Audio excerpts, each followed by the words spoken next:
Hey there. I'm excited to announce this to you today. This is what you've been waiting for in your spiritual quest. This is something I've wanted to do for a long time, and I'm finally ready to announce it that it's ready to go. It's the Grief to Growth Community Circle. Now, this is a sanctuary where like-minded souls are united in their journey through grief and towards personal transformation. It's more than just a place. It's a beginning. It's a commitment to growth and understanding. Here you're finding not just a community, but you're entering a circle of trust and depth. You're going to engage with interactive coursework. You'll dive into exclusive podcast episodes and partake in discussions that illuminate the path from mourning to empowerment. This is a realm where every question is honored and every individual's journey is validated. To be part of this exclusive circle, visit us at grieftogrowth.com/community or look for the chat icon at the bottom of every page on the main website. Remember, the entry is a privilege because I want to ensure that every member is as dedicated and genuine as you are. You must apply to join, but the journey within is worth every step. So go ahead and join us today. Check it out, grieftogrowth.com/community, and I look forward to seeing you there. Hi there. Welcome to Grief to Growth podcast. Your host is Brian Smith, spiritual seeker, best-selling author, grief survivor, and life coach. Brian believes that the worst tragedies of life provide the greatest opportunity for growth. Brian says he was planted, not buried, and he is here to help you grow where you've been planted by the difficulties in life. In each episode, Brian and his guests will share what has helped them to survive and thrive. It is his sincere hope this episode helps you today. Hey everybody, this is Brian back with another episode of Grief to Growth. And today is a special episode. I've got with me my friend Kelvin Chin. And if you've listened to the show before, you might have heard Kelvin. He's been on a couple of times. He's got a lot of great stuff to say.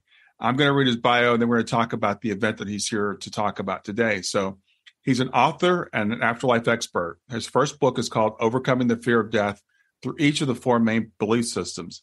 And it's a non-religious approach to overcoming the fear of death. In his new book, Marcus Aurelius Updated, The 21st Century Meditations on Living Life, it's a collection of 67 essays ranging from emotions, life principles, meditation, and the spiritual. I've read his first book, and I just started his second book. They're both fantastic. Kelvin is the executive director, and he's the founder of Turning Within Meditation and Overcoming the Fear of Death Foundations. He's an internationally recognized meditation teacher, featured in Business Insider, Newsweek, Kaiser Health News, and he's taught meditation at West Point and in the U.S. Army, including in the DMZ in Korea. He's been meditating for 50 years. He's taught meditation for 49 years to thousands of people in over 60 countries. And his past life memories reach back 6,000 years. He's a graduate of Dartmouth, Yale, and Boston College Law, and he's lived in 7 countries. Kelvin also organized the 30th November event held in Alexandria, Virginia in 2014, where a talk was given by George Hammond, who gave the history of spirituality on Earth in the Judeo-Christian-Islamic-Vedic traditions over the past 10,000 years. Now, I know that's a lot. That's what we're going to be talking about today. And that talk was as shared in quite some detail with him by the founders of those traditions, who are now all on the other side. So today, Kelvin will be discussing how that talk came about and what was covered in that talk, sort of a preview of you going to listen to the talk yourself. And then on Wednesday, November 30th of this year, this is 2022, we're recording this, at noon Pacific time, Kelvin's going to be conducting a Q&A on this talk. So after you've listened to this program today, go and listen to the 30th November talk and then join Kelvin for that talk again on November 30th. I know that's a lot. That'll all be in the show notes, but I want to welcome Kelvin Chin. Great to see you again, as always, Brian. Thanks for having me. Yeah, it's always good to see you. So tell people about the 30th November. Yeah, so it obviously happened on 30th November, but this was, as Brian said, 2014. So this is coming up on the 8th year anniversary of that talk. It was held near D.C., near Washington, D.C., and right across the river in Alexandria, Virginia, at the George Washington Memorial building there, which is a Masonic temple. George Washington was a Mason, evidently. So we rented that space, and a lot of people showed up, and it was live streamed. So it was live streamed worldwide back then. As Brian mentioned, there's a recording. There's a video of the talk that exists at 30thnovember.com. And you have to remember to put in 30th November. There's no spaces or anything. It's just 30thnovember.com, 30thnovember.com. And you can watch the talk.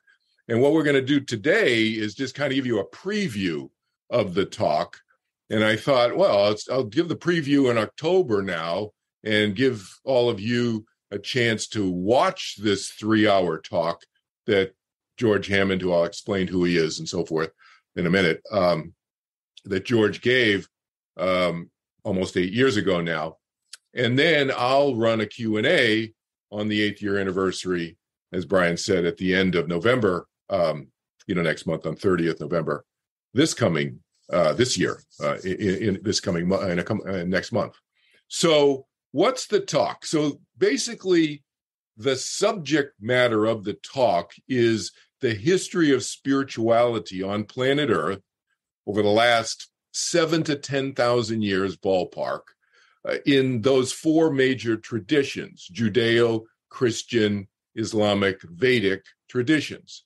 And I think most of you will recognize all of those: Judeo, Jewish, Christian, Christianity and so forth, Islamic, obviously, and Vedic. Vedic, if people here are mostly from the US and Europe are watching this, the Vedic tradition is what you would know as India, that part of the world. Hinduism comes out of the Vedic tradition. So the Vedic tradition is the roots of that. Also, many of you, even here in the West, you know what Buddhism is. Buddhism comes out of the Vedic tradition. It's an offshoot of the Vedic tradition. So Vedic is more ancient. So those 4 major spiritual traditions, we could call them, Judeo-Christian-Islamic-Vedic traditions, pretty much account for most of the religions, the religious institutions on planet Earth today and for the last several thousand years.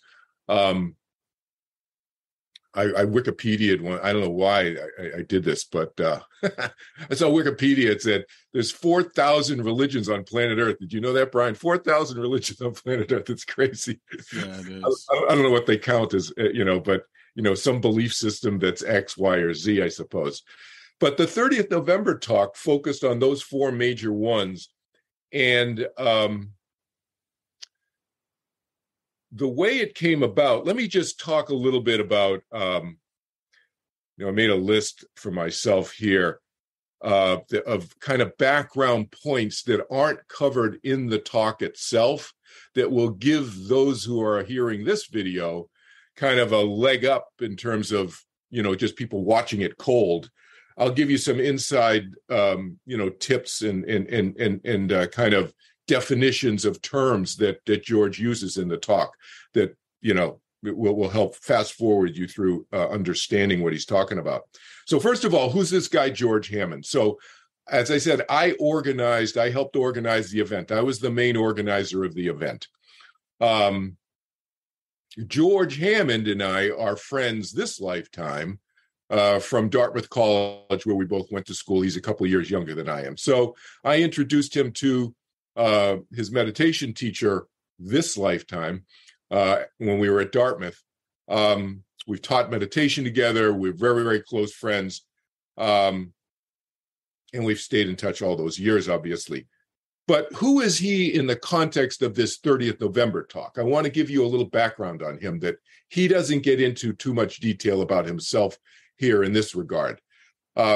He is a former mergers and acquisitions transactional lawyer. So as you may have, caught in my bio, I also was a lawyer. I went to law school and so forth. George went to law school, and he actually, went up the law firm ladder much higher than I did. And he became a partner in a global law firm doing major global mergers and acquisitions. Those of you who don't know that term, mergers and acquisitions is what the term means. It's 2 companies getting together and merging, one other company acquiring or buying the other company.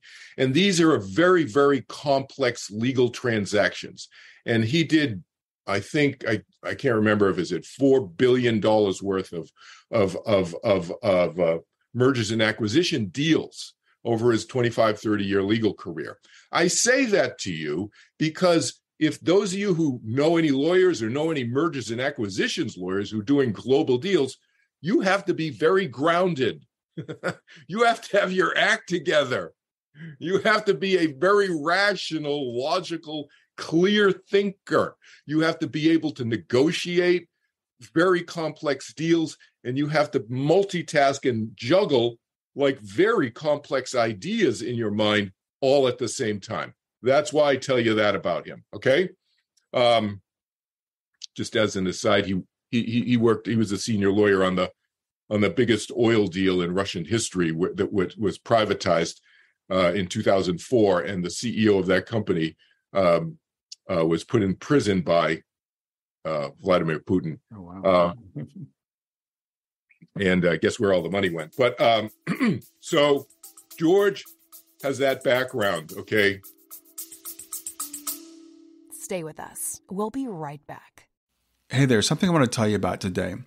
My podcast platform, Buzzsprout, has recently made it easier for me to allow you to support me financially. Go to www.grieftogrowth.com/subscribe. That's grief2growth.com/subscribe. And once you're there, you can sign up to support me financially. Now, you can do it for as little as $3 a month or, of course, as much as you'd like. If you do that, you'll get access to bonus episodes, and you'll see those in the regular feed. They'll have a lock on them. But when you become a subscriber, you'll actually get access to your own private feed, and you'll be able to listen to the regular podcast along with the bonus podcast for the subscribers. I want to thank you for listening. I want to thank you for sharing the podcast. And I want to thank those of you who support me financially. Have a great day, and on to the episode. Very high profile mergers and acquisitions lawyer, did a lot of those deals. I say that's to you because he's not a psychic. That's not what he does. That's what he did. He's not a medium, you know?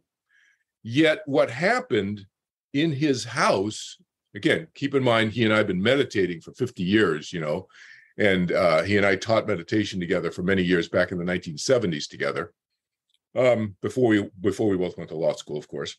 But what happened in his house that leads up to this 30 November talk was his sister tragically died. Okay, so many of you know I help people with death and dying issues and so forth and so on. So this is, you know, an area of life that I'm not unfamiliar with, death and dying. Well, I knew Mary, his sister was Mary, named Mary. Mary Iber was her married name. And I knew Mary from college. You know, she visited us when we were at Dartmouth and so forth. She had a heart problem, evidently, suddenly when she was visiting her son and her grandchildren in San Francisco. So she went in for an emergency surgery. It was a successful surgery. They sent her home to George's house to recuperate because he had an extra bedroom, so she could recuperate comfortably there. And she was going to recuperate for a few weeks and then get on a plane and fly home to Iowa, where she lived. Well, she died the next day after she went to sleep at George's house. They went to wake her up the next day, and she tragically had died in her sleep. So it shocked everybody, of course. She was seemingly on the road to recovery, et cetera, after a successful heart operation. If you've had anybody die in your home, you know it's a little bit more complicated than just somebody dying in a hospital room. You know, you call the police, and the police have to come and make sure everything's okay. You have to call somebody to take the body and so forth and so on. So George had a number of logistical stuff. Plus, he comes from a family of 12 kids. So obviously, all the siblings, they were all, at that point, prior to Mary's death, they were all 12 still alive, and they're all over the world. And so George, and some of them had flown in and left and so forth. And, Brother Gary had just driven away literally a matter of an hour or two before to go home in Southern California. And George has to make some phone calls. So point is, there's a bunch of logistics he's got to deal with. So, a few hours later, he's taking a shower, and within minutes, Mary is talking to him while George is in the shower. And he knew it was Mary. And those of you, I can say this openly on your show, Brian, because we've talked about these things and you talk about these things with other people. People who have had experience like this, if you have a communication from a dead loved one, it's them. Sometimes you're not sure. I get it. And I've opened up to the other side since 1986. So I understand at first I was doubting it and so forth. But after you've had enough of these experiences, you kind of know. And if, especially in his case, it was her voice. He heard her voice in his head. And it was the same voice he had just been talking to when her body was still alive, literally whatever it was, 12, 15 hours earlier, in his living room. And he knows the personality, and those people who have had these experiences in your audience, Brian, they know, that's their sense of humor, or that's the way they talk, or that's the languaging they kind of use. So there's a recognition is the point. So he knew it was his sister, and she gave him some instructions about how she wanted she wanted a unique funeral, actually, which was, they required some research on George's part and calling certain people. And so she's told him in the shower while she's talking to him from the other side, call this person, this person over here and these people George didn't even know him. They'll call that person and this person, and, they'll be able to help you because they know about this special kind of funerals. And it turns out days later, he called them and it was right. Whoever these people were, he called, did know about those special funeral arrangements, et cetera, that he had no idea about. So, but this conversation continued, and she evidently started asking him, "Hey, talk to my sister so and so, or our brother so and so. I wanted to tell him this." So she's giving him messages because Mary, Mary's personality. Mary is very much of a caring, loving, and you could say somebody who liked to repair things if necessary. We'll kind of leave it that way in terms of relations. So she was giving him those kind of messages. And George could kind of tell, well, this is going to go on for a while. So he got out of the shower, dried off, and he laid down in bed, and she kept talking. So that went on for about 20 minutes. And then I don't know if he gets into this level of detail in his talk here, but I'm going to give you a little bit more detail. Mm-hmm. His mother and father come in and they talk with him. She goes and gets the mother and father. Now their mother and father have both died.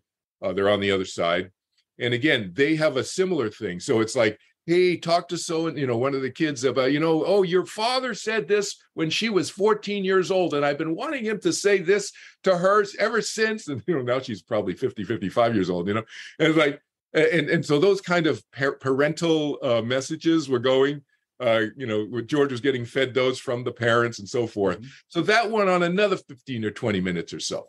So meanwhile, George's wife is walking in and out of the bedroom, and she hears George. She sees George lying there in bed talking to somebody she can't see. Anyway, she goes out, shuts the door. And then at some point, Mary leaves the scene. He can see this, it's like a video clip he's watching. He can see Mary leave her energy body, kind of what he recognizes as her visually, and her energy body leaves, or she leaves the scene. She comes back holding Maharishi Mahesh Yogi's hand. Now, who is Maharishi Mahesh Yogi? Maharishi Mahesh Yogi is the Indian guru. Some of you may recognize his name as the Indian guru who taught the Beatles in 1967 to meditate.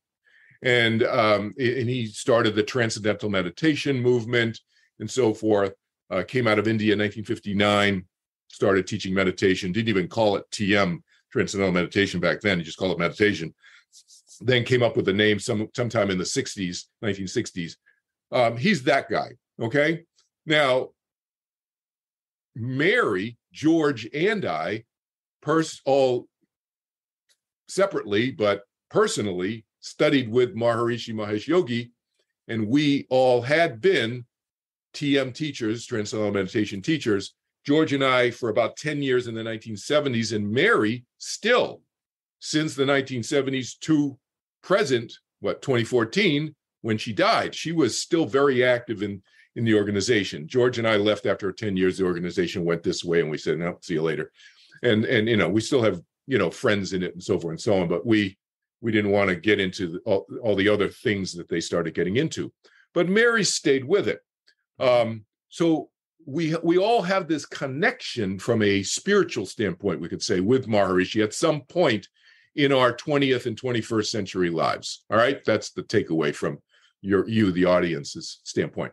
That's why Maharishi. Okay, he comes into the scene, and by the way, he died in 2008.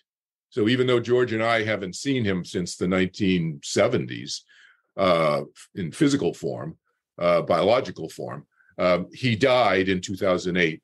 He's on the other side. Okay, 2014. This is when this whole event is happening, right? But this was January 2014 when Mary died.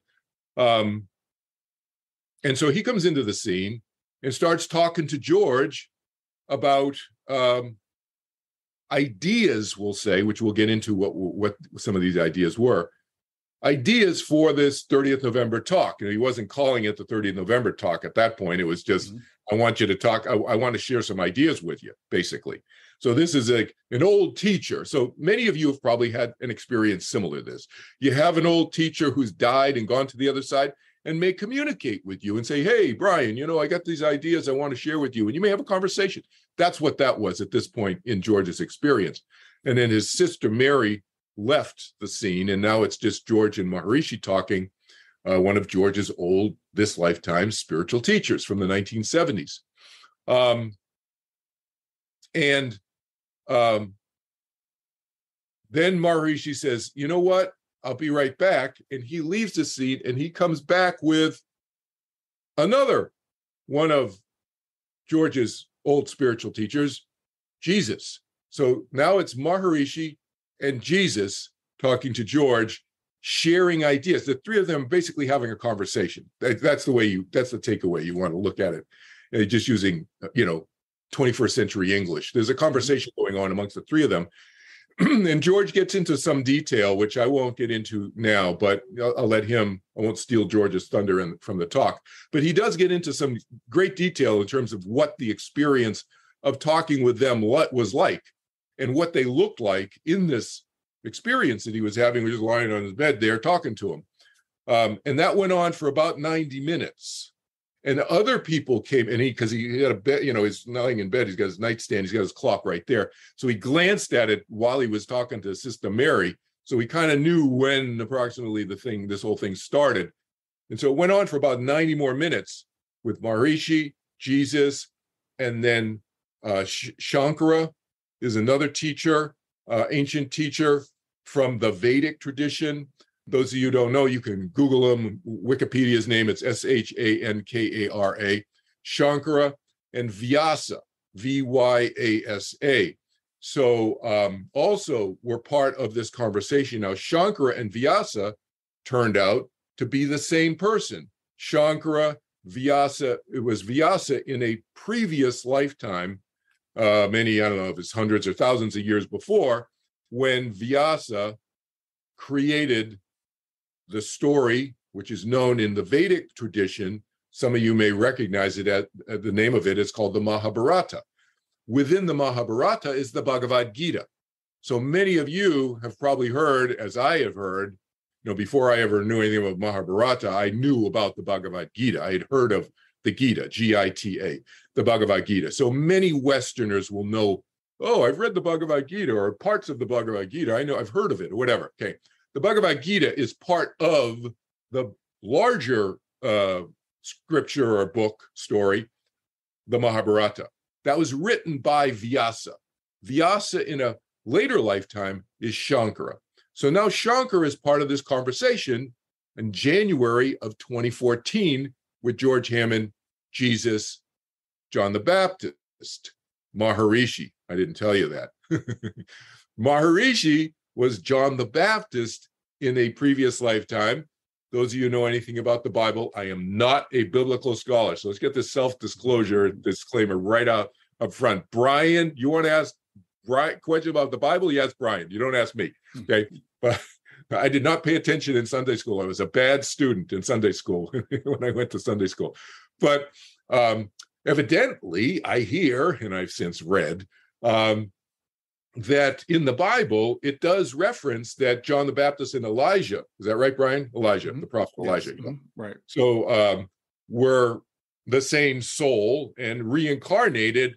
Elijah was reincarnated as John the Baptist. Well, we now know that John the Baptist reincarnated as Maharishi Mahesh Yogi, and he's have had other lifetimes too. But for the sake of this discussion, those are the relevant, the three relevant lifetimes that Maharishi had. So you can see that there's starting to be we'll call it from your standpoint, the audience standpoint, hearing about this 30th November talk, there you can see the players are starting to line up in terms of their roles in the download, we'll call it, we'll just use 21st century language, the download to humanity over the last 7,000 to 10,000 years of the Judeo-Christian-Islamic-Vedic traditions.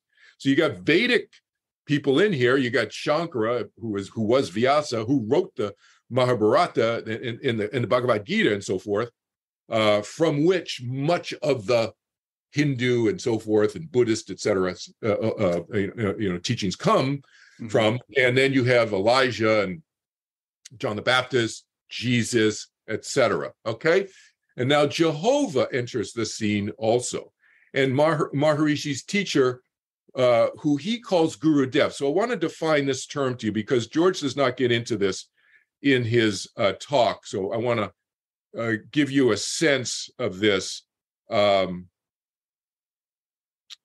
clarity purposes, you, the audience here, because George mentions the name Guru Dev.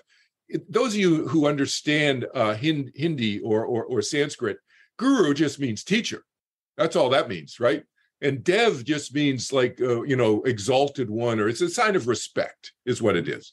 So it really, in plain English, we would translate it in plain colloquial American English. We just say, great teacher. Oh, my great teacher. It's an honorific, it's a respectful term, Guru Dev. So if those of you who have had any other Indian teachers in your spiritual journey, we'll hear them calling their teachers Guru Dev. Okay, so Guru Dev is not a name. It's more of a sign of respect. Okay, George is using it more as a name in his 30th November talk because all of us who came out of the TM teaching knew him as Guru Dev because Maharishi always talked about his teacher as Guru Dev.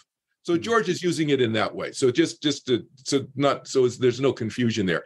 His actual name, that person's, Maharishi's teacher's actual name was Swami Brahmananda Saraswati.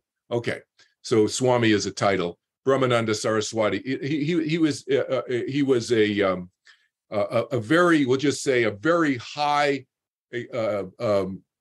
level, you could say, high exalted, respected teacher in the Hindu tradition, in the Hindu Vedic tradition in India. He died in 1953. But that's just a clarification of term. When you hear that Guru Dev, he's specifically talking about that person.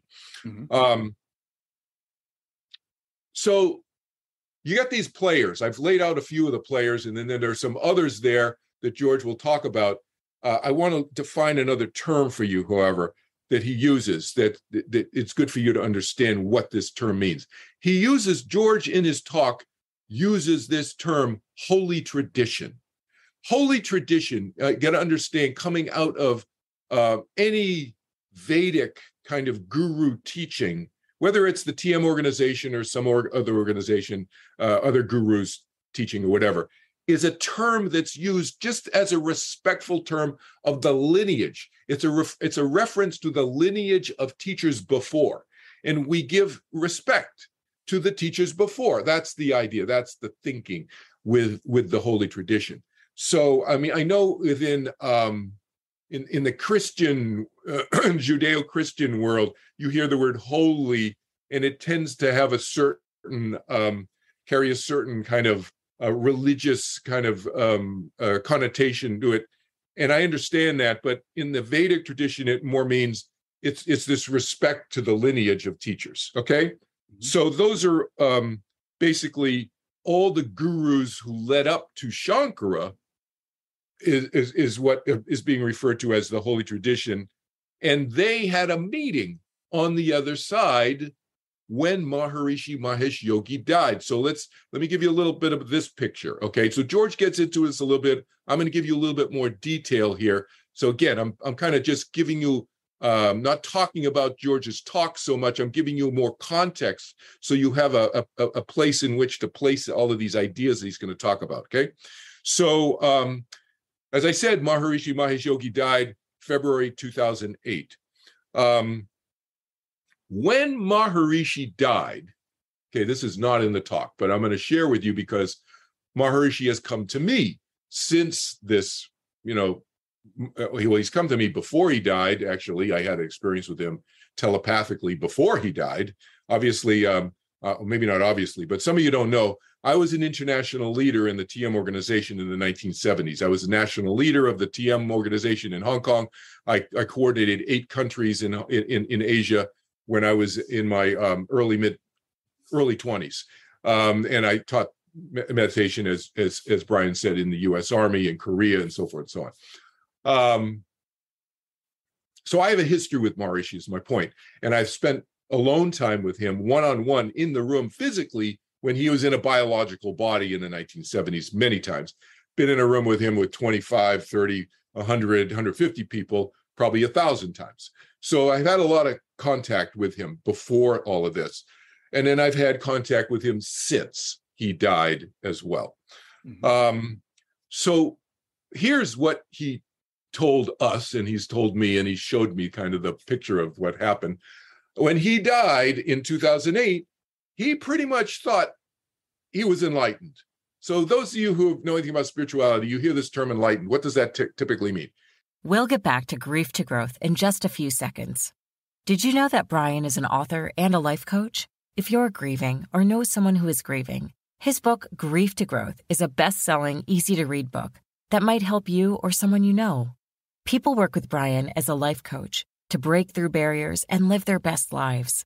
You can find out more about Brian and what he offers at www.grieftogrowth.com, www.grief2growth.com, or text growth, GROWTH, to 31996.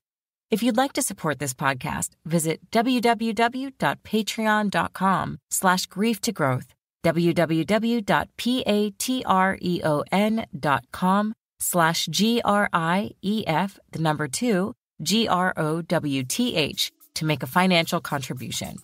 And now, back to Grief to Growth. Stay with us. We'll be right back. Hi there. I'm really excited to tell you about my latest ebook. It's 4 lessons that you can learn from the near-death experience without going through all the trouble of dying to learn them. I've been studying NDEs for several years now. I am completely convinced that not only are they 100% real, but that there's some very universal wisdom that we can get from the near-death experience. And I've distilled that down in this book into 4 short lessons. And I've also given you all the reasons why I believe that NDEs are absolutely real. So go to www.grieftogrowth.com/NDE lessons to pick it up for free. www.grieftogrowth.com/NDE lessons. I hope you enjoy it. In the Vedic tradition, enlightened means you are perfect. You have reached the goal of growth, of personal growth. And you are perfect. Everything you do is right. You know everything. It's just perfect perfection. Okay? That's the belief system about this idea of enlightenment. Okay, whether you're Buddhist, Vedic, remember Buddhism comes out of the Vedic tradition. I'm just referring to it as the Vedic view. Okay. Well, George is a little bit more, this is George's personality.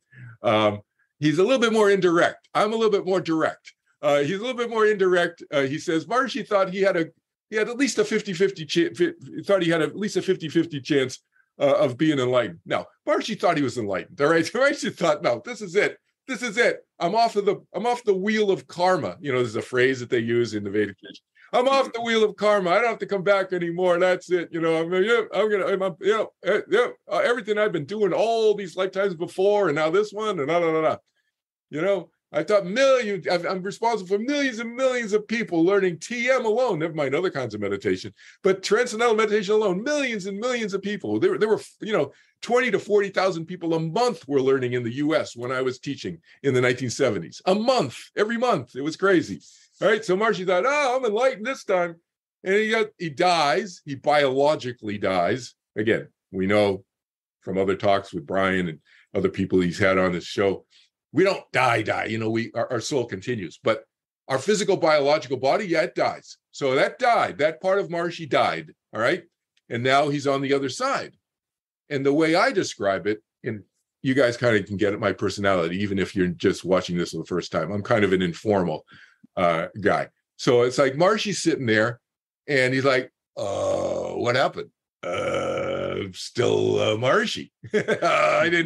I died. I can see my body down there and I'm still here. I didn't merge.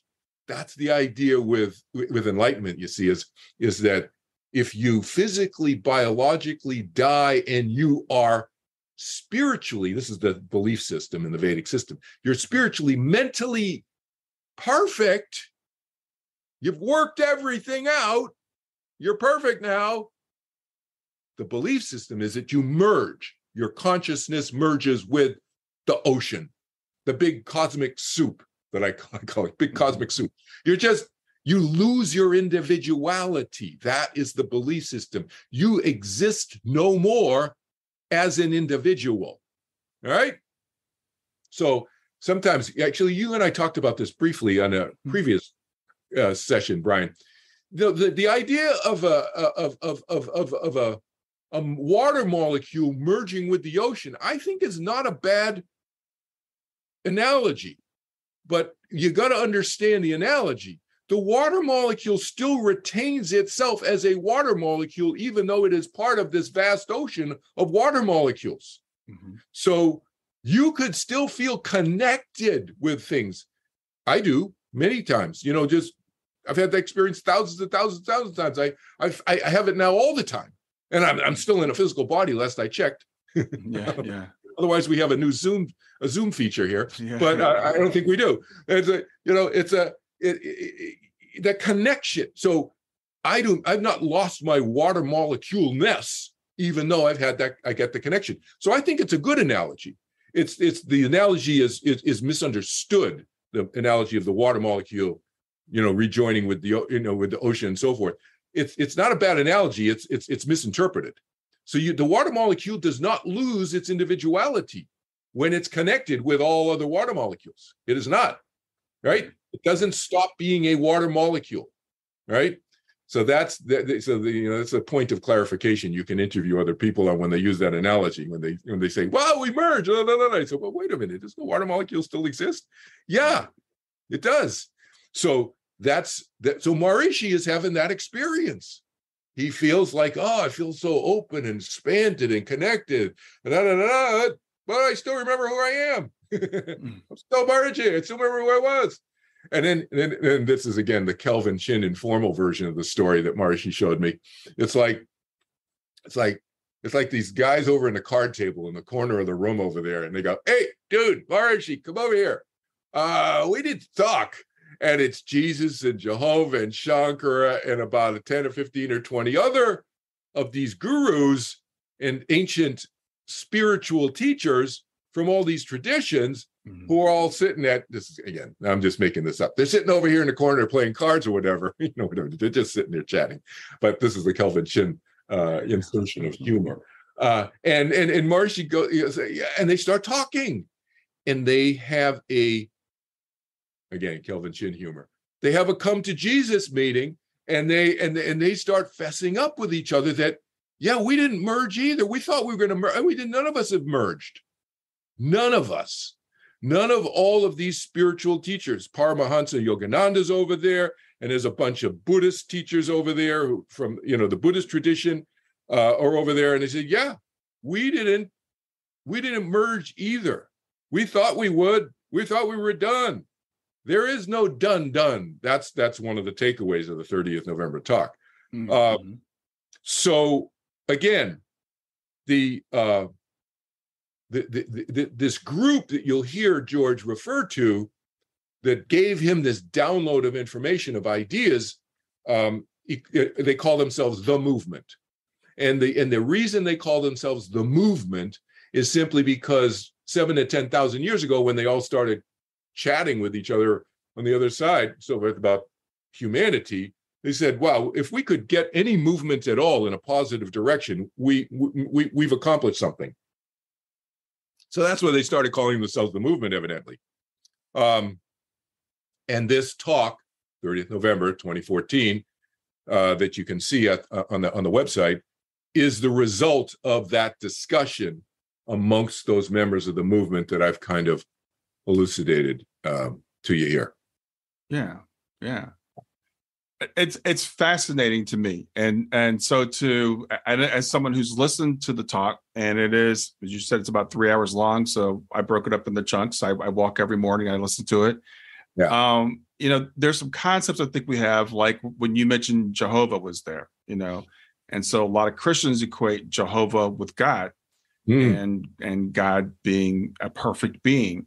And so maybe you could clarify for us some of these characters and who they are. Yeah. So let's talk about Jehovah a little bit here. So Jehovah, because I've had conversations with Jehovah since. I had never had any conversation. Well, maybe I did, but I don't remember having had conversations with Jehovah before. But Jehovah, let's just say, let's get this out of the way. Jehovah is a very, very powerful being. Okay. So anything you hear me say about Jehovah or Jesus or John the Baptist, aka Maharishi, or Shankara, or anybody, is not to reduce or lower in your minds. I do not intend to lower in your minds the power of their minds. Okay. Mm-hmm. At the same time, they are more like you and me than most of us probably would realize, okay? And I first started having that experience, quite frankly, in 1970s when I met with Maharishi. Was he a powerful guy? Yeah, I got a headache every time. Sometimes I was with him because I would just start releasing so much stress in his presence, okay? But did I see him make mistakes sometimes and just do things off the cuff? Absolutely. I experienced them personally with him. So, do this and and it'll work out when it didn't work out. And I said, well, how come I'm going to do this and this and this? This worked out. And he said, oh, good that you decided to do that. It's like, so I would change sometimes the way he would say when I was national leader of this country's TM organization back then.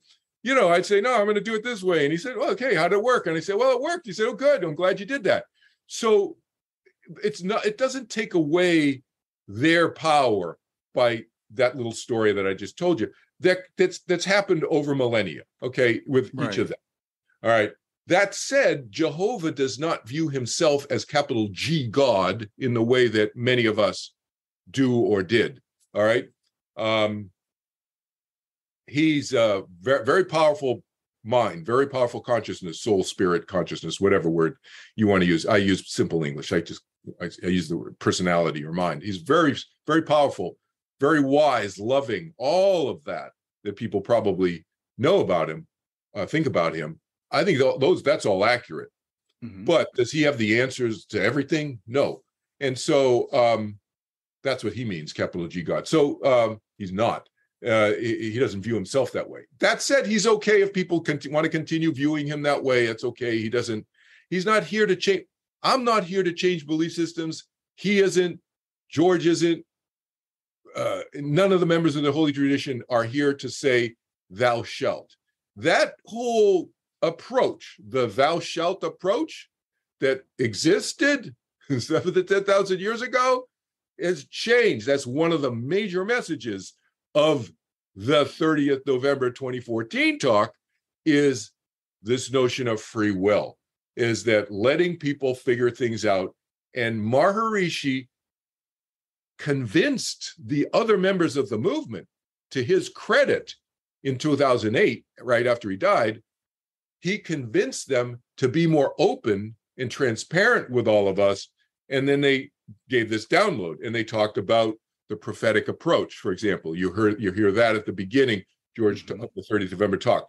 George talks about what was called the prophetic approach. Send a prophet down, and the prophet down, whatever, you know the math here better, the history math better than I do, Brian. You know, like how many thousands of years ago in the Old Testament, whatever. You send the prophet down and so forth, and they do this. Oh, and then people start listening. Well, what were some of those early messages? Well, basically it was stuff like, don't kill other people. Don't, love other people and don't kill them, because what the movement was trying to do was to initially, stop so much killing and cruel behavior, we'll call it. Okay, we'll just put it summarily in that kind of category. And get people to move in a direction that's more communally helpful, socially helpful. So, hey, maybe you should get a job. That kind of idea, the karma dharma ideas kind of were born out of that. Hey, there's consequences to your actions, the whole karma thing. And dharma, oh, maybe you should do a job that's helpful for other people and take some stress off yourself and stop worrying about you're doing the right thing and do something. A lot of people were just sitting around. Remember, we're talking 7,000 to 10,000 years ago. And so the movement members were brainstorming these ideas. And so they would send down a prophet and say, okay, here's a message. We want you to go teach this. And they started teaching that message. And then they'd come back, and people were watching from the other side. Again, those viewers, your audience, you have a large audience who knows that, or has heard at least, whether they know it from personal experience or not, that our loved ones can see us from the other side. And so the members of the movement are watching what the prophet that they, who incarnated as a prophet, this soul incarnates as a prophet, comes down as prophet so-and-so, whether it's Elijah or one of the other many prophets, the names of which Brian, I don't. And they're spreading a message. Okay, fine. And they're checking and say, well, how's that work out? So then fast forward, what happened with Jehovah was Jehovah started seeing that, we'll call them, George doesn't use this phrase, but I'm going to use this phrase with you guys. You'll know what this means. Mm-hmm. There were unintended consequences. There were unintended consequences of some of the principles that they were teaching, because some of the teachings would go off the rails, as they do sometimes. Hello, communication. You're communicating to millions or tens of thousands or hundreds of thousands of humans. It's like you sit around. You people have I'm sure you either know, or if you've done it yourself when you were in kindergarten, first grade or something. You sit around in a circle. There's 25 kids, and they tell a story, and you see how the story gets changed by the time 25 people tell the same story. But by the time it gets to you, it's like nothing resembling the first iteration of the story. Well, imagine that happening tens of thousands and hundreds of thousands or millions at times with some of these teachings. So it goes way off the rails. And this whole idea of karma, Jehovah saw, this whole idea of karma went so off the rails that it wasn't just, you got consequences to your actions, you should be more conscious of what you're doing, don't hurt people, and that kind of thing, to where people was feeling so guilty and worried that they'd have so many mountains of the mountain of karma so many miles high that it would take them 100 million lifetimes to ever peck away at this, which was never part of the teaching initially, right? But that got added in. And so Jehovah, without saying anything, so let me explain something. This is another insight here for the listeners, because George does not get into explaining this in great detail in the talk. And this confused me, actually, when I first heard the talk. So Jehovah talks about himself in this talk. Again, by the way, George is not channeling this talk. George was given a download, and I would visit George over that next 11 months when I was organizing the talk, and I'd fly up to visit him. And it started out like a stack of notes like this. And then over the next 11 months, he got more and more information. Those of you can't see my finger, it's like getting bigger and bigger. And eventually had like an 1.5 to 2 inch high stack of notes. Started out about a half an inch. So he get all this download of information. That's what he's talking about in 30th November. He's not channeling like a psychic during the talk. Okay. So, but in the talk, Jehovah asked George to say, Jehovah specifically asked George to use these words, that Jehovah lied to the other members of the movement and started another project. We call it the Jehovah Project and then the Jesus Project. So I already talked about the Jehovah Project, which is the prophetic approach, right? And then later there's the Jesus Project, which we'll talk about in a sec. But the point is that he left what we now know as India back 10,000 years ago. There were no countries, but that part of the world in the Himalayas, okay, is where they would incarnate and do these experiments for the most part with the people in that sector of the world, let's say. And then Jehovah left that sector of the world and he went to Mesopotamia. Well, that's, the Middle East, Iraq, what we now know as Iraq, Iran, that area, okay? The Euphrates River, Mesopotamia, that area and so forth. Tigris and Euphrates rivers, that area and so forth.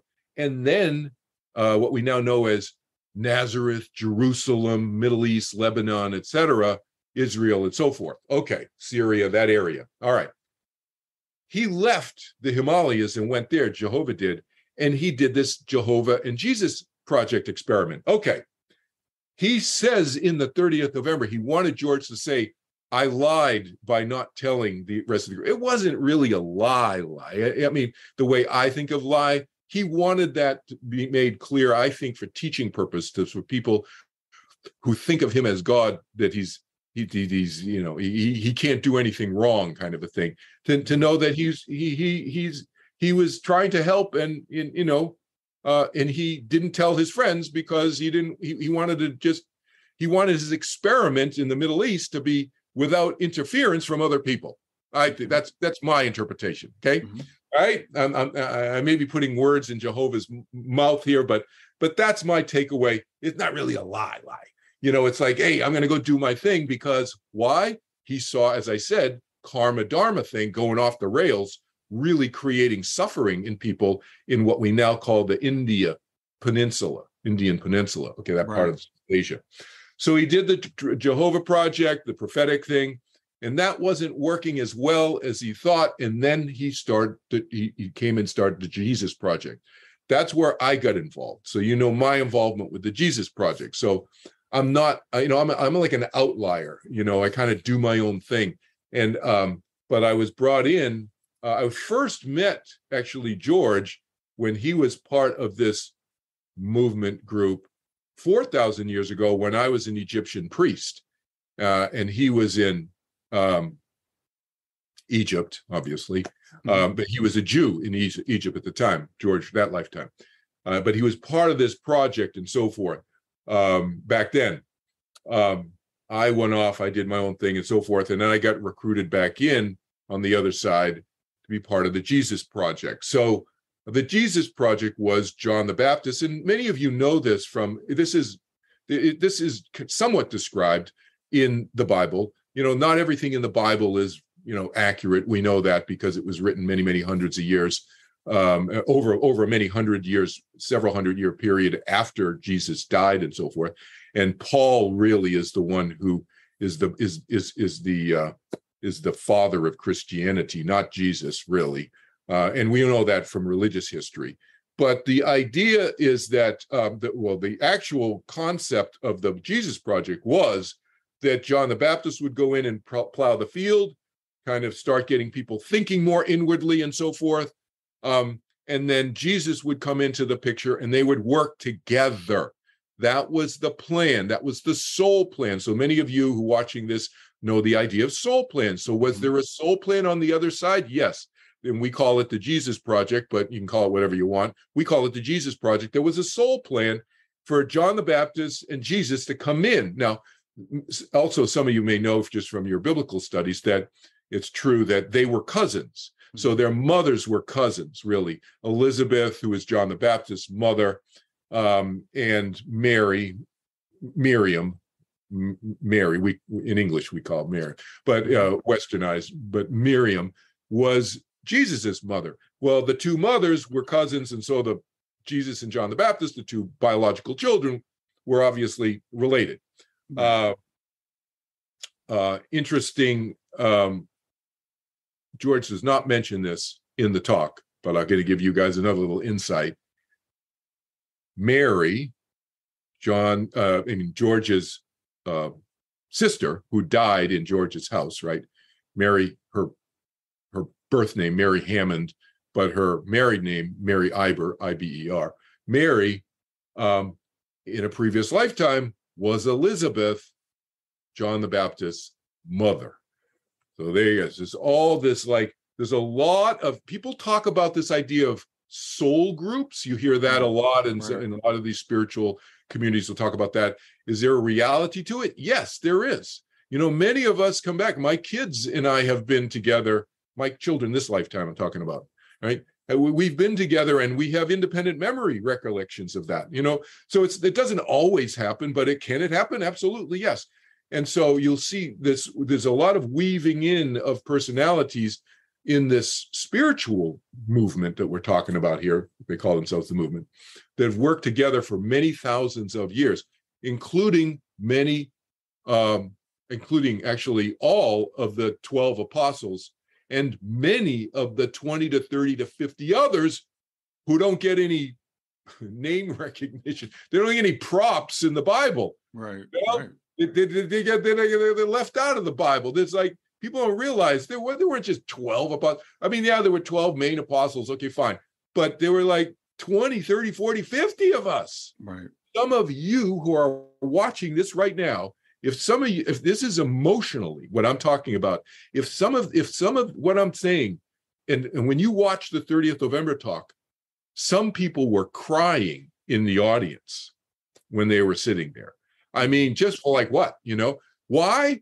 Because you were there. You were probably there when all of this went down.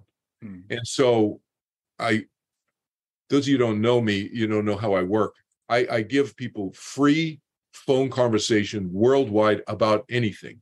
And so specifically, some people have found me just through the internet and contacted me because of some very, very close connection that they had with Jesus or John the Baptist or any of these players here, but especially Jesus. And why Jesus? Because those of us who were there when he was crucified, it was a shock. It was a horrific thing.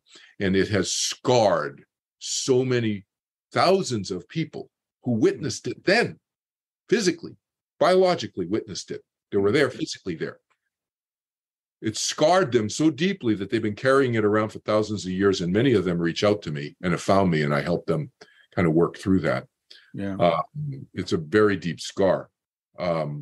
So anyway, the Jesus John the Baptist project went off the rails because of that. Well, first, because of John getting beheaded. All right, that was not part of the plan. We have a soul plan to come down and teach, and Jesus is teaching. John and Jesus teaching together. I was first studying with John the Baptist back then. And then my brother Andrew said, hey, let's meet this guy, John the Baptist. That's how I met John the Baptist. And then we were both students of his. And then John the Baptist, we keep calling him John the Baptist because there's so many Johns, in the Bible. Yeah. So John the Baptist. So John told us, go study with Jesus when he met Jesus. And that moment he met Jesus, I have a memory, one of my very clear past life memories that I'm adding to my book that I'm writing about my memories now, is me sitting on top of a rock, like a huge rock, like it's like the size of a small house rock, like a big, huge rock, 12, 14 feet big rock, up on the side of a hill, very dry, arid area there, and on a hillside, looking down at a river, probably the Jordan River, whatever, but who knows, but a river, and John the Baptist is standing in there, like waist deep or in the water, baptizing people. And there's this long line of people, like I don't know, 100, 200 people long, winding up this path in this, from the river. Mhm. And that was the day that Jesus was in that line. I didn't know which one he was at the time. I'm just looking. I'm sitting on this rock, and I'm probably looking down like half a football field. Like 150 feet, something like that. I'm looking down. At least maybe 150, 200 feet down. I'm looking at John way down there in the river, and there's this long line of people, so I can't really see faces or anything. And but that was the day that John told us he saw Jesus, and they looked eye to eye, and then they, the eye. These people sometimes say the eyes are the window to the soul. You look in, and I get emotional just saying this. He looked in. John looked at Jesus's eyes, and he knew who he was. They knew each other. They knew. Oh, there you are. Yeah. Taking a while. That we read. So, yeah. But that whole went off the rails. It's just. And so overcoming the fear of death was a big part of the message. That's one of the things that you'll hear George talk about in the 30th November talk. Let's just end this, and you can ask me some more questions. But overcoming the fear of death, one concept. Another concept is the turning within. I use the term turning within. George briefly mentions it in the talk. I call my meditation turning within meditation now. Right? I used to just call it meditation. Another concept is the transcending cruelty idea. How do we deal with people who are abusive and cruel? And yet at the same time, we can't force people to do stuff that they don't want to do, because free will still operates. So how does the rubber meet the road there? So that's, you've heard me talk about this in some of my teaching since, right? And the idea of friendship replacing the idea of guru or divinity worship. In other words, no master, disciple, guru. Those of you who don't know what that means the disciple, the student, does whatever the master, the teacher, the guru tells him to do, without question. Blind faith, we call it. Okay. And the same thing with divinity. No blind worshiping. Jehovah now views his request, some might say, some of you might say, his demand for blind faith in the past as a mistake. That in fact, he views it as having set people with very deep devotion towards him or others, set them up to be abused by others who are not so loving and kind as Jehovah. Yeah. And so Jehovah now views that as a long-term mistake with a short-term loving goal, but a long-term mistake because it has set people up who are very devoted to be devoted to everybody. And that and the filter always needs to be up. In my opinion, that's Kelvin Chin language, not Jehovah language. That's my language. That we need to create boundaries when necessary, and make appropriate choices when people are cruel and abusive or hurtful, unkind, let's just say. So yeah, that kind of devotion works with somebody like Jehovah, but very few others, let's just say. So yeah. Those are some of the ideas. Go ahead, Brian.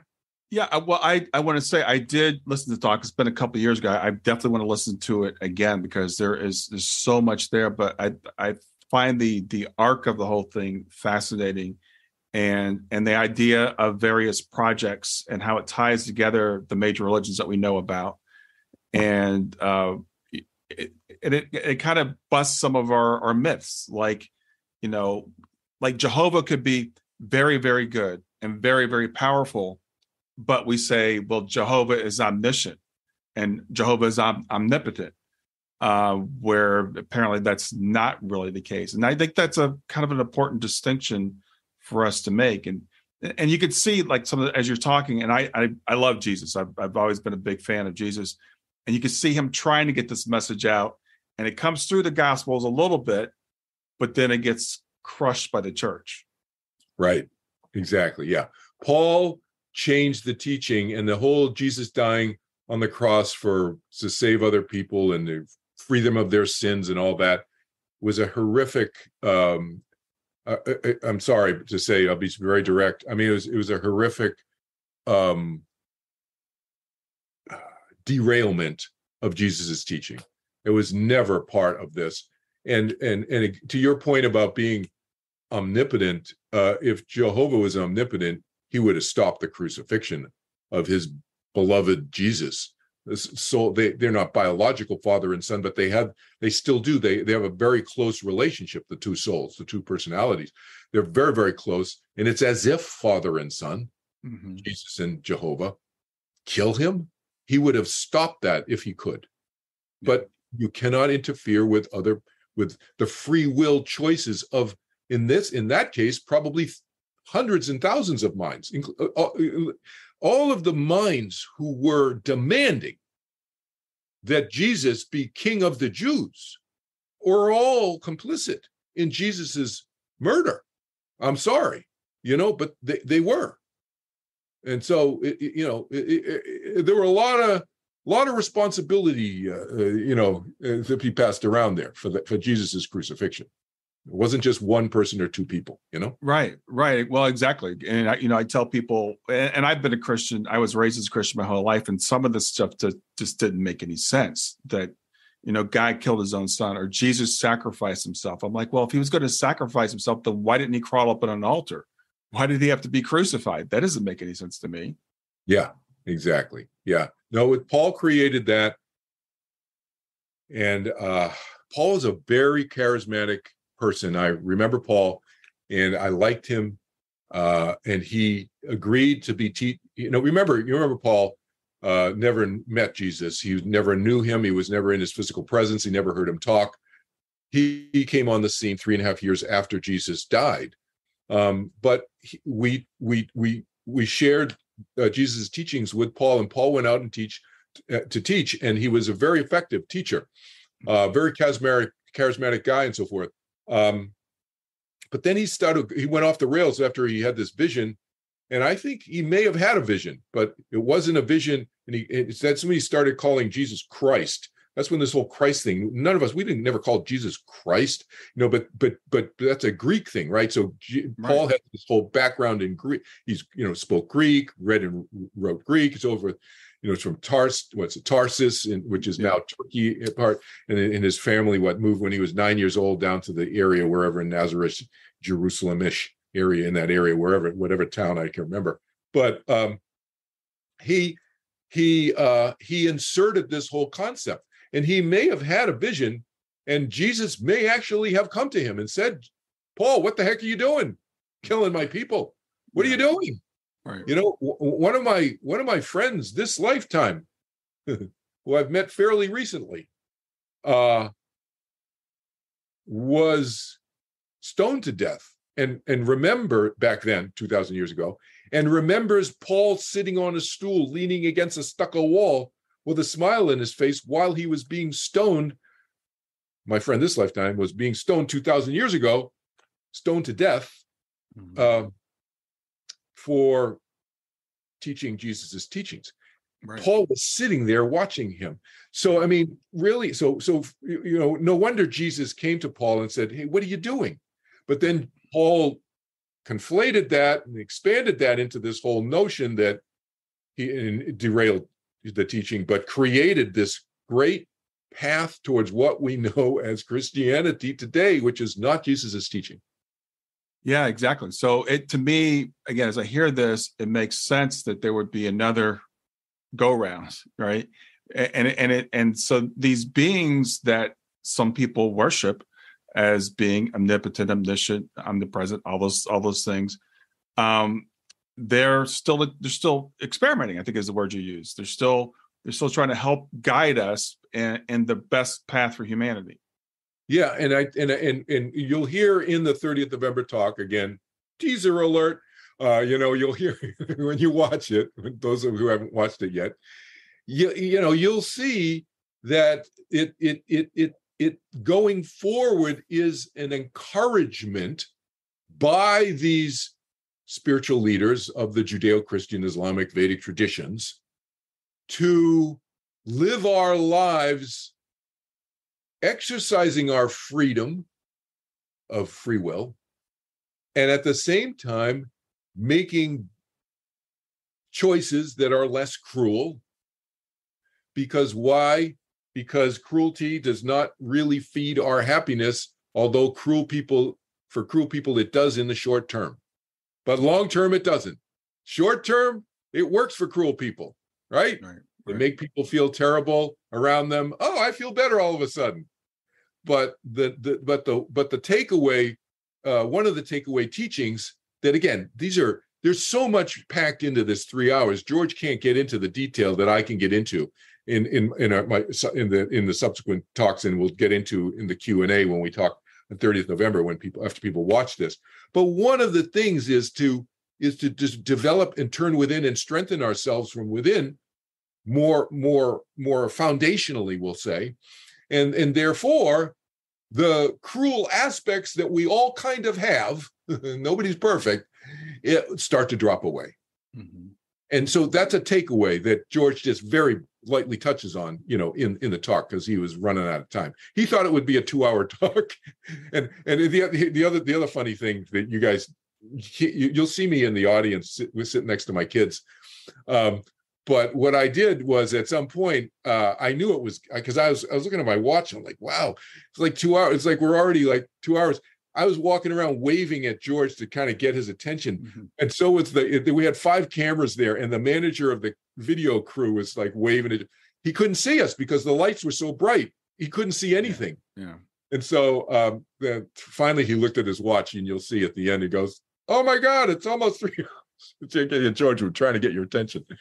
Just start throwing rocks at him, Anyway. Yeah. Well, there's a lot to cover. And even this conversation with you, we've gone, I guess, about an hour or so. And we could keep going, because it's so deep and it's so rich. And for people that want to explore and really want to understand the history of their faith and where it came from and how it was derailed. And it was Paul, but it wasn't just Paul. It was also the Roman Empire. Absolutely. Yeah. I it's a really good point. I'm glad you said that, because it's not just Paul. And look, Paul also borrowed ideas from Zoroastrianism and this and that, and probably other religions that we don't even know the names of because they weren't written down and so forth. People ought to realize that there was very little written down stuff back then. I mean, it's like I researched this, and anywhere from 1 to 15%. This is what the historians have estimated. 1 to 15% of the population then could read and write. And so closer to 15% would be probably the wealthier people, right? But most people are probably 1 to 3% of most of the masses could read and write. That's probably accurate. That means 85 to 99% of the people were illiterate. So how did anything get around back then? Was word of mouth. And that's telling the story a thing around 25 people in a circle, except it's not 25, it's 25,000 or 250,000 people in a circle telling the story. Right. So it's not just Paul, you're right. And then it's lots of other people. Look, there's Tertullian, there's Justin the Martyr, and there's all these that we know names of. There's like how many dozens and hundreds of others we don't know the names of because they were never written down by anybody. Right. Scribed. Nobody scribed it.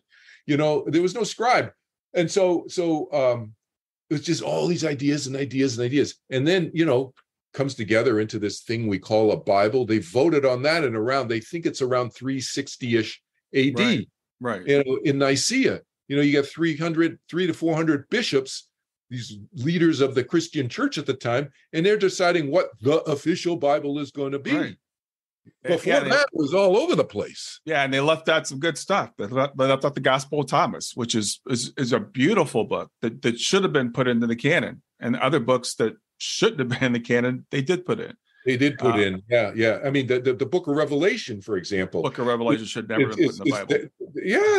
Why is that doing in there? But it was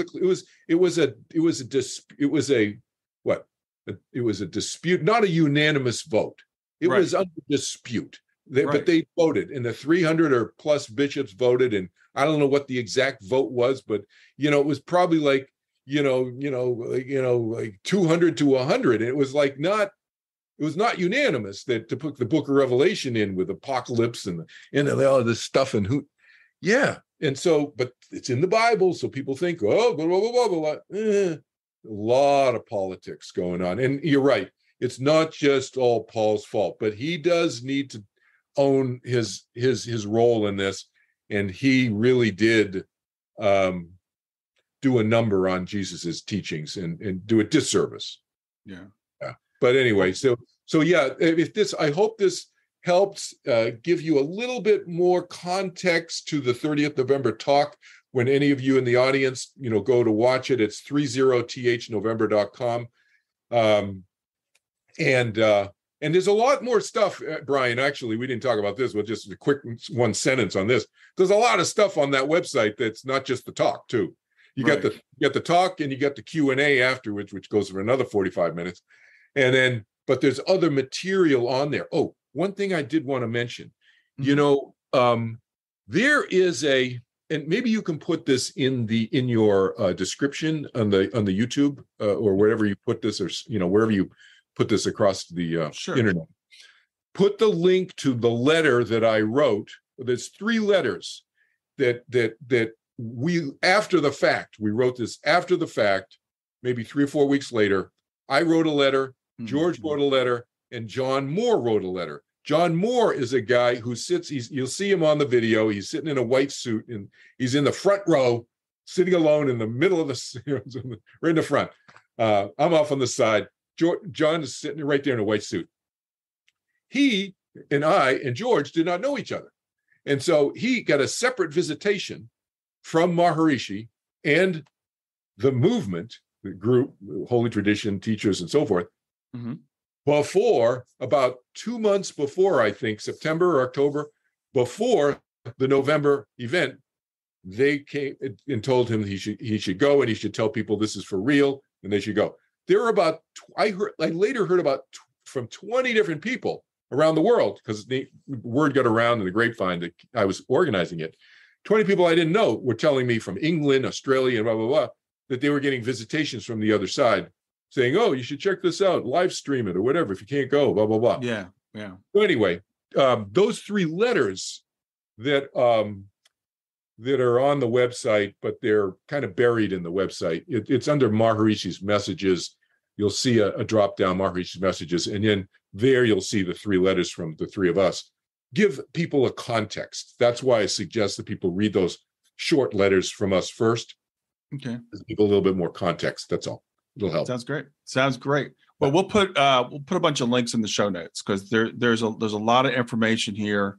It's pretty dense, but I think it's worth going through if you want to have some clue what's been going on in mankind for the last 7,000-10,000 years, why we have these different religions, why they seem to be evolving, where they went off the rails, and most importantly, what we need to be doing today, which I love this talk about, more of a friend than a teacher guru thing, making sure, we exercise our free will, because so many religions take that away from us. I see so many people saying, well, I can't do this because the Bible says that that's not good, even though it goes against our common sense, right?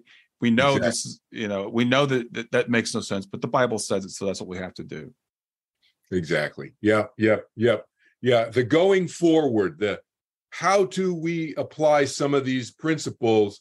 That's what Maharishi, to answer the question, some people may say, well, how come it's Maharishi that? George is talking in the talk, and if you see on the website and so forth, it's because he's the one who inspired the others in the movement to come forth and be more transparent with us. That's why. So they said, oh, we're going to get this Kelvin Chin terminology, 21st century English. We'll give you the branding rights, basically. Put your name all over it. Okay, fine. That's why. But it's not his ideas per se, Maharishi's. He was the initiator of this. And then, okay, fine. That's why you see his name and you hear his name mentioned so many times and so forth. But it's really a joint effort, by all of the folks. Awesome. Yeah. Great job. As always, great to see you again. Thanks for doing this. And I look forward to seeing people on the 30th of November, 2022. Great. Yep. We'll have a great Q&A. Great. Thanks, Brian. You take care. Enjoy your afternoon. Thanks for listening to Grief to Growth. Brian hopes that you find this episode helpful and will come back for future episodes. Brian's best-selling book, Grief to Growth, Planted Not Buried, is a great resource for anyone who is coping with grief or knows someone who is. If you enjoy the podcast and would like to support it, there are 3 things you can do to help. The first is to share the podcast with someone that you think it will help. The second is to go to iTunes, rate, and review the episode. The third way you can support the podcast is by becoming a patron. Head over to www.patreon.com/grief2growth. That's patreon.com/grief, the number 2, growth, and sign up to make a small monthly donation. Patrons get access to exclusive bonus content and knowledge that you are helping to spread the message of grief to growth. For more about Brian and Grief to Growth, visit www.grief2growth.com. Hi there. I hope you enjoyed this latest episode of the podcast, and I'd love to hear your thoughts. What questions came up for you? What did you like about it? What didn't you like about it? I invite you to visit us at grieftogrowth.circle.so. That's grief, the number 2, growth.circle.so to continue the conversation with me and with other listeners. It's a space to sound off, to share reactions, and to go deeper into the topics from the show. I look forward to chatting more, and I hope to see you there.